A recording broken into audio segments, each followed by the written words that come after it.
What's up, everybody? This is Michael from Detail in the Shadow, coming to you with my first podcast here. I'm going to record just a little introduction about myself. I have a bachelor's degree in fine arts from The Ohio State.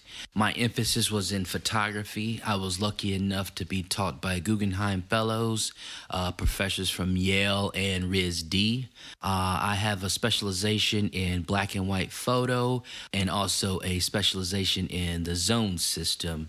I fell in love with photography basically all my life.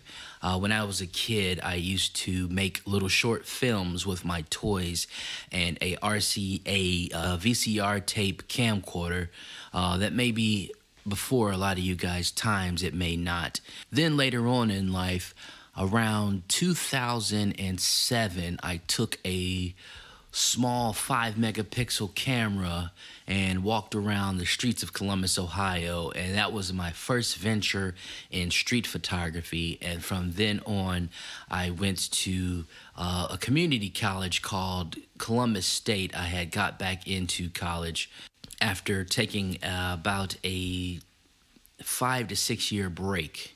I had came back to Columbus State. I took my first darkroom class, and I knew nothing about film photography. I didn't even know how to load up the film inside a camera, and it just exploded from there. I did some street photography walks with some old Ilford 400 HP5 plus. I really consider that to be an entry-level film because it's really hard to get a bad exposure with that. The exposure latitude is so wide. Then after a couple of quarters of coming back to Columbus State, I made a transfer to the full 4-year school, Ohio State. I was still a Western civilization major at the time. Then after a couple quarters there, I decided to go ahead and pursue my love for art, because I have actually been in the art since I was 9 years old. And even before then, I started playing the violin when I was in the 4th grade. I was only a 9-year-old, and I started playing the saxophone in the 5th grade at 10 years old, and I haven't stopped playing instruments since. So I've always been a child of the arts and always been deep into it. What does photography mean to me? Well, for me, as a means of art and conceptuality, it's more about preserving history. There's nothing that preserves history more than a photograph. As these years passed, a lot of the heavy work I did in 2010 is almost approaching a whole decade old. It's 2018 right now, so it's 2 years away from being a decade old. And a lot of the street photography work I did on High Street near the OSU campus is quite relevant now because a lot has changed down there. A lot of the old buildings have been torn down and replaced with newer buildings such as condos and shops and things and such like that. So before I was in the art program at Ohio State, I was a Western civilization history guy. So I guess that really carried over into photography, because I think as street photography as a historical thing. Now, I do studio work and portraiture and high fashion photography, but I really like to go back to the street photography as, I would say, my main art in photography. Film is really nice. It doesn't always have to be film, but film just has that look that can't be surpassed.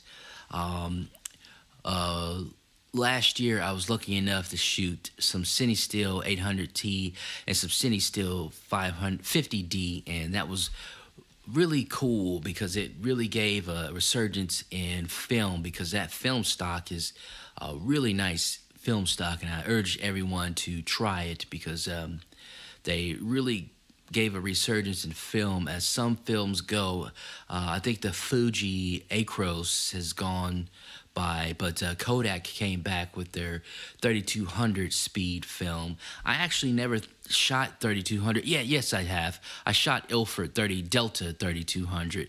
But normally what I do, I shoot 400 and I push it 3 stops to 3200. So I rarely shoot just straight 3200 ISO film. Now, the bread and butter of this podcast is what I call don't be afraid of taking the shot. And I am guilty of that. And that's why I want to spread this message. Don't ever be afraid. If you ever say, do I want to take my camera? Nah, take the camera. Be sure and take the camera, because years later you will really regret it. And keep it rolling, keep it shooting. If you do, I've gotten into videography heavily as well. That's another way to preserve history and, filmmaking and documentary work. Don't be afraid, because that footage will be very useful. It might not be useful to you at that present time, but later on in life, it will be very useful to you, and you'll be happy that you took it. Don't say, don't be shy about it. Don't be bashful. Just go ahead and take the shot and worry about it later. And then that way you'll have it, because I'll tell you, I'll be a witness that if you don't take it years later, you will really regret it. So go ahead and take the shot. Make sure you have a camera with you at all times. Actually, that's the #1 rule in street photography, is to have a camera with you at all times. You never want to be without one, whether it's a full DSLR, a point and shoot, or even your cell phone. Everybody has a cell phone camera, so don't be afraid to pull it out and use it. And to close out, I just want to give another introduction about what is Detail in the Shadow. Detail in the Shadow is my production company. I started back in 2016. I decided that I need to do things for myself, so I wanted to create one for myself. And what does Detail in the Shadow mean?